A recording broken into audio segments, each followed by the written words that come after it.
Assalamualaikum warahmatullahi wabarakatuh. Bagaimana kabarnya anak-anak soleh dan soleha? Semoga kita semua dalam keadaan sehat walafiat dan selalu mendapatkan perlindungan dari Allah Subhanahu wa Ta'ala. Hari ini kita akan mempelajari PAI, Pendidikan Agama Islam. Pelajaran nomor 5 dan nomor 6. Temanya adalah tawadhu' dan bersikap optimis. Adakah yang tahu tentang tawadhu'? Iya, benar. Tawadhu' adalah rendah hati. Lawan dari rendah hati adalah sombong. Bahasa Arabnya takabur atau kiber. Ini adalah sifat yang tidak terpuji. Adapun tawadhu' atau rendah hati itu adalah sifat yang terpuji. Maka jika kita memiliki banyak harta dan mempunyai banyak ilmu pengetahuan, kita tidak boleh sombong. Kita harus rendah hati. Jadilah seperti padi, semakin berisi, semakin merunduk. Jika kita rendah hati, bersikap tawadhu', maka itu menunjukkan bahwa ilmu yang kita miliki sangat luas. Contoh dari sikap tawadhu' adalah menghormati orang lain dan menjaga perasaan mereka, bertutur kata yang baik, dan memiliki tingkah laku yang menyenangkan orang lain. Orang yang tawadhu juga tidak mau membeda-bedakan orang lain berdasarkan status sosial, suku, atau kekayaan. Orang yang selalu tawadhu atau rendah hati, pasti ia akan menerima kebenaran dari siapapun datangnya, walaupun kebenaran atau al-haq itu datangnya dari orang yang lebih miskin dari dia atau orang yang lebih muda dari dia. Selama itu adalah kebenaran, ia pasti akan menerimanya dengan lapang dada. Orang yang selalu tawadhu' pasti akan diangkat derajatnya oleh Allah Subhanahu wa Ta'ala. Rasulullah Shallallahu Alaihi Wasallam bersabda, "Ma tawadhu'a ahadun lillahi illa rafa'ahu Allah." Orang yang bersikap tawadhu' karena Allah pasti akan dimuliakan oleh Allah.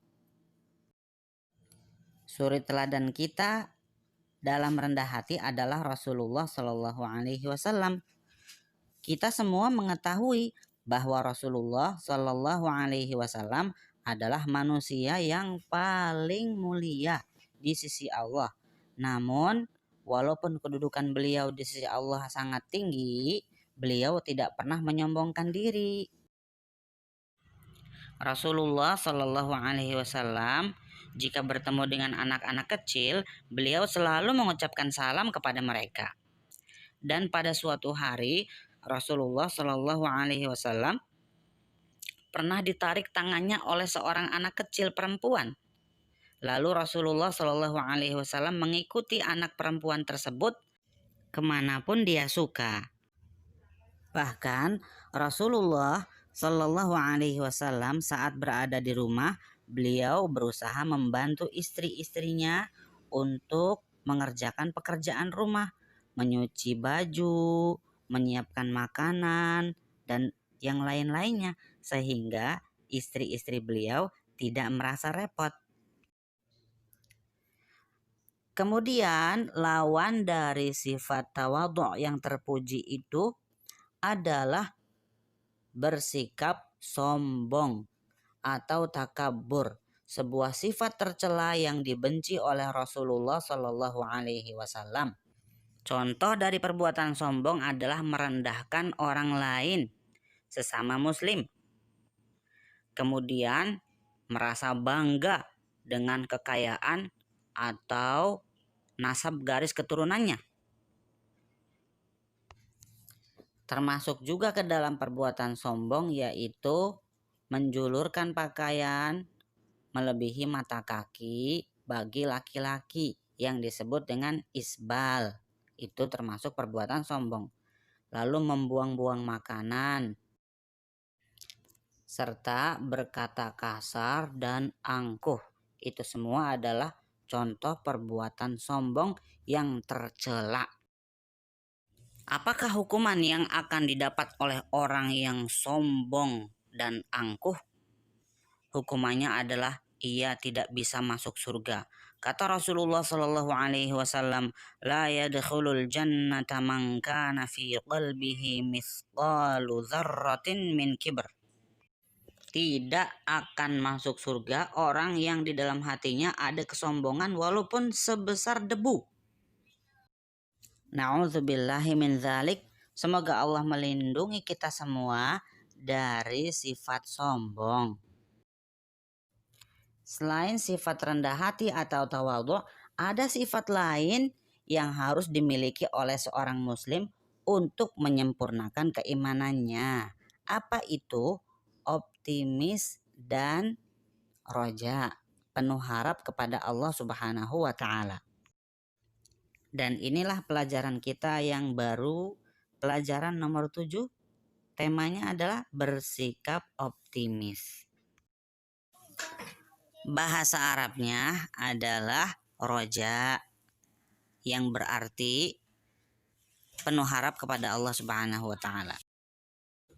Lawan dari sikap optimis atau roja tersebut adalah berputus asa, alias berputus asa dari rahmat Allah Subhanahu wa taala.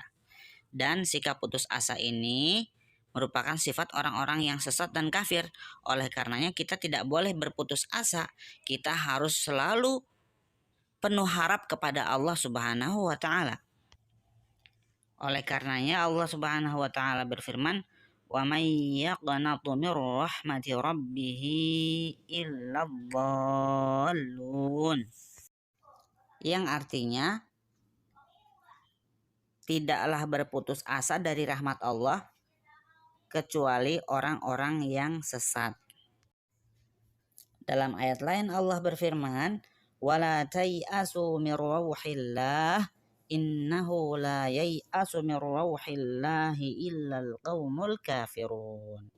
Maka janganlah kamu berputus asa dari rahmat Allah, sesungguhnya yang berputus asa dari rahmat Allah hanyalah orang-orang kafir.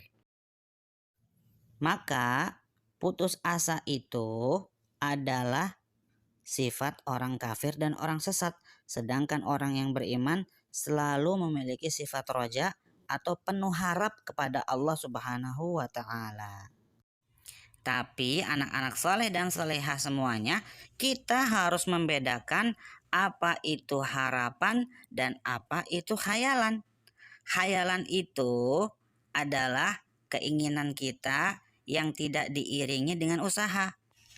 Adapun harapan, maka harapan itu adalah keinginan kita yang diiringi dengan usaha dan kerja keras. Contoh dari sikap berkhayal adalah berangan-angan ingin mendapatkan nilai terbaik di kelasnya, akan tetapi ia malas untuk belajar, ia malas untuk menghafal, ia malas untuk membaca. Nah, itu contohnya yang pertama. Lalu yang kedua, bercita-cita ingin menjadi orang yang paling kaya, tapi ternyata dia tidak mau bekerja, tidak mau berusaha, maunya hanya malas-malasan saja. Ya, itu namanya adalah berkhayal.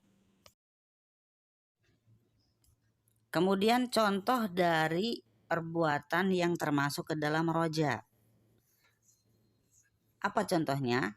Berangan-angan ingin mendapatkan nilai terbaik di sekolah, lalu kemudian ia pun giat belajar, selalu membaca bukunya, mengerjakan PR-nya, ya, dan tidak lupa ia selalu berdoa dan berharap kepada Allah Subhanahu wa taala agar angan-angannya itu menjadi kenyataan.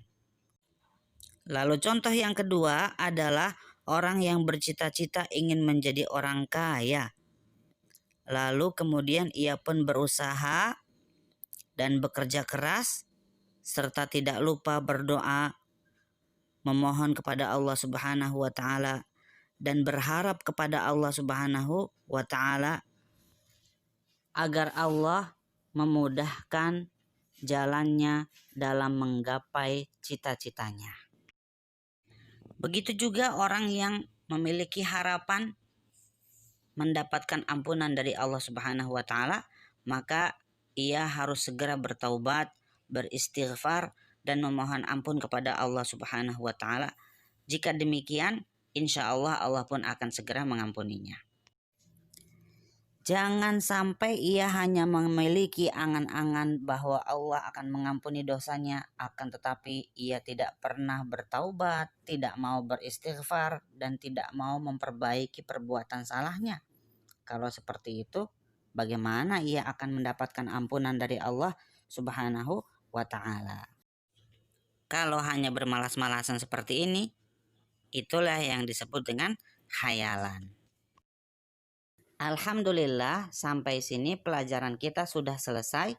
Dan jangan lupa anak-anak soleh dan solehah, tetap semangat ya walaupun kita belajarnya di rumah.